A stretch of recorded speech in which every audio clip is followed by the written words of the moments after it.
welcome to another Money Morning Routine. Okay, so I was just getting done with my checking account expense tracker here. So I went to Costco yesterday and I shared a little bit on my Instagram stories yesterday how I break down my Costco receipts. So essentially what I do is, this is my Costco receipt.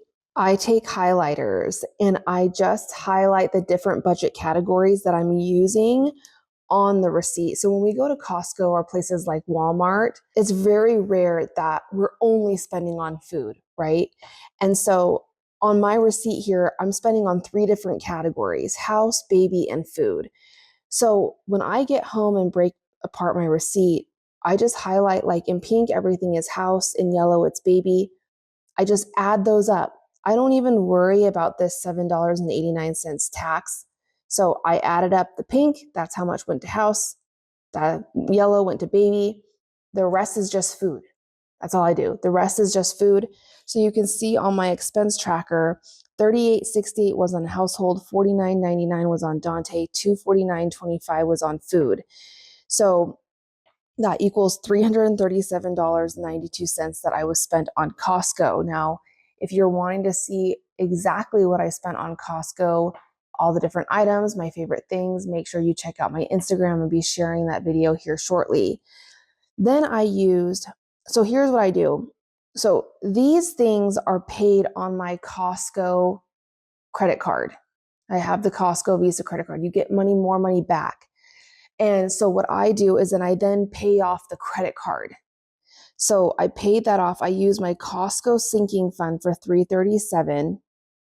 So here is the spending, because I would have a separate expense tracker for that credit card, but because literally I only spend on it once every 3 to 5 months, I just put the spending here on my expense tracker. Here's me paying off that credit card. These two cancel each other out. So after that purchase, my balance was $3,537. I also had, just this last month, you saw on last month's spending overview that I had $90 come out of my homestead category. One of it was for a business license, and they gave me a $50 check back and said that I overpaid for my business license, which is fine. I'll take the $50 back. So that was a business license reimbursement. Refunds, getting reimbursed from friends. Maybe you buy some tickets and they reimburse you. Things like that goes under other income.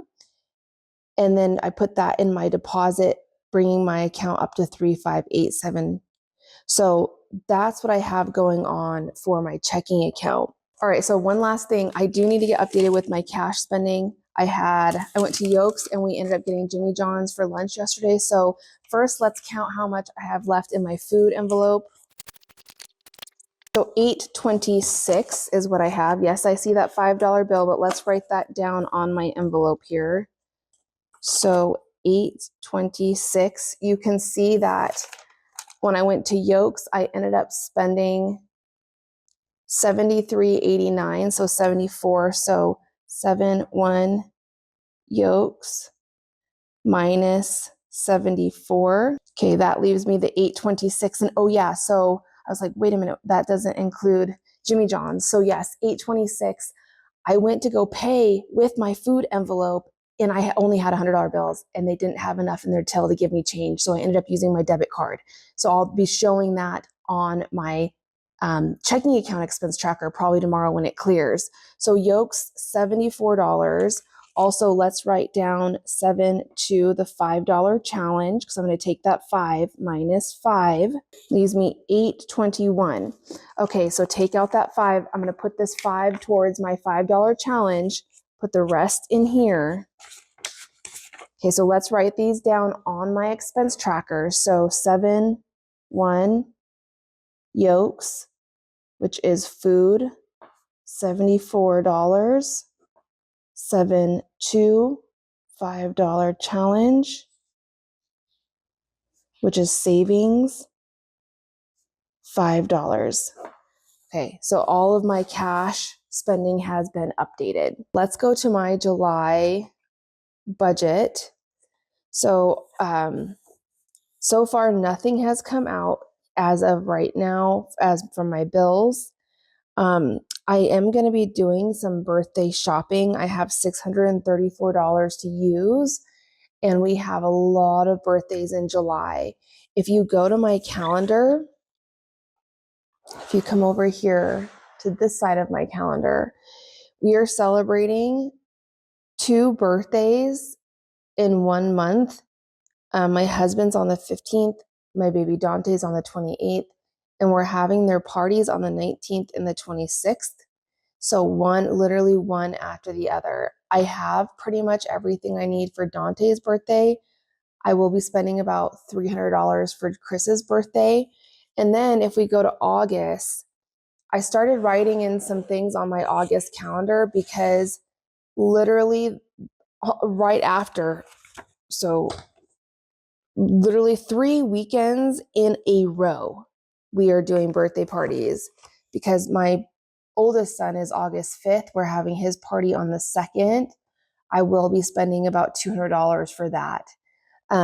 So I started writing in my August because I have that big Iceland trip that I'm going to be gone the 7th through the 15th. So I was getting all of that. We have, you can't see it down here in the corner here, but we are celebrating. One of our friends is getting married. I'm running a 5K there. It's just a lot. So started writing on that. But going over here to my budget, the reason I want to take you to my July budget is because I had mentioned on my Instagram story yesterday that our comfort level billing. Now, I think I made a pretty big decision. I think I'm going to get out of our comfort level billing. And you might be saying, well, Mika, why do that? It makes it so your utility bill, rather than fluctuating up and down, you know exactly what you have to budget for. It's true. But I can handle the fluctuation in my utilities. I've been budgeting for a long time. I would know how to do that. Comfort level billing is great for people who are just starting to budget that needs a little more stability as far as what they are paying for their bills. And so for me, though, I think I'm going to be getting out of my comfort level billing. But okay, I just want to show this very quickly. So see where it says 544. So that's what we actually used from May 27th to June 25th. That's how much we used. Comfort level billing went up for us to $867. So we were paying $693, and now it's going up to $867 a month. That's $174 a month going. It's increasing for us. However, if I wasn't on comfort level billing, then I would owe just the $544.60. Now you might be saying, Miko, why be on comfort level billing if it's such a difference? Like, you could pay $544 rather than $867. Remember, it takes the averages. And so probably it looks like January, February was a little high for us. Those are our kind of higher months for us. And then, getting into July, August, September is also high for us because of central AC, using our central AC. Now, if I paid the $693, even though our bill was for $544, what I pay over that amount goes into an account. And let's say next month we use, say, $800 in our utilities. Well, then they would pull from that account that we paid over last time. So basically you have this account and you can use it. If you overpay, then it goes in the account. If you are over on your bill, then they can pull from that account and so on. So I think I am going to do that. I think I'm going to get out of Avista's comfort level billing. Here's what the problem is, though. This bill for $867 is supposed to pull out on July 17th, right here. Avista, well, I have it 16th on my budget, but July 17th for $693. I need to come up with $174 for this because it's really going to be pulling out $867, because they renew and they reevaluate your monthly bills every single year to be on comfort level billing. And so like they said on my bill here, I can't show you because it's got personal information, but it says your comfort level billing plan will go through an annual review on 12/22/2025. So December 22nd is where they'll reevaluate and go through a review of our past utility bills and see if they have to determine a new average for us. I think I'm just going to get out of it anyways. But for this one, I'm going to pull from, you can go over here. I have a house maintenance fund that I contribute $50 a month. This is for broken appliances, anything to do with the house. I think I'm going to pull this month from that house maintenance fund to budget for here. Now, in the next week or so, Christopher and I are going to get together and talk about my TBM paycheck. Now, before my husband went to part-time, we talked about it, and we did increase my income a little bit this month, but essentially this is for two people. So for us, this is my paycheck. This isn't my husband. And now that he is working very limited part-time, I am the sole breadwinner. I am paying for all of our household expenses. The question has now come up of raising my paycheck to compensate for him now being home with Dante. So, which makes sense, him getting a paycheck as well. So because he's also doing work, even though, his part-time pay covers for some of our eating out, like in our food budget.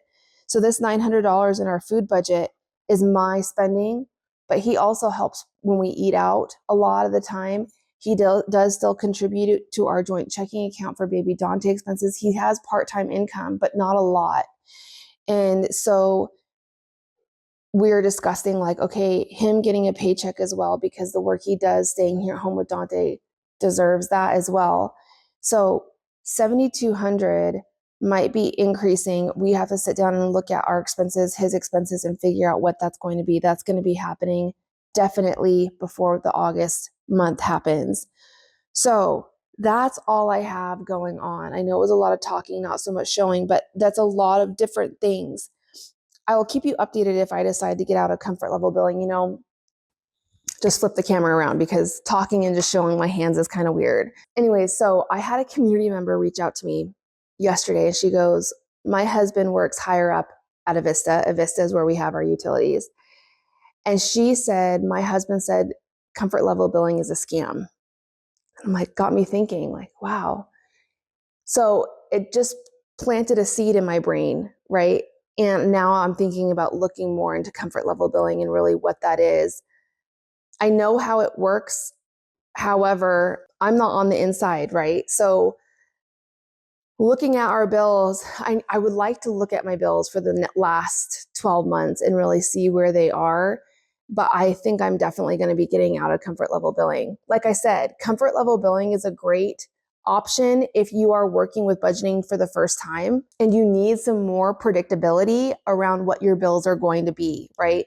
Sometimes dealing with utility bill that fluctuates from month to month drastically can be really hard to budget for. So yeah, it's just thoughts that I'm having. It's a lot of changes as far as the comfort level billing, talking about, raising my income to possibly kind of help with Chris's paycheck.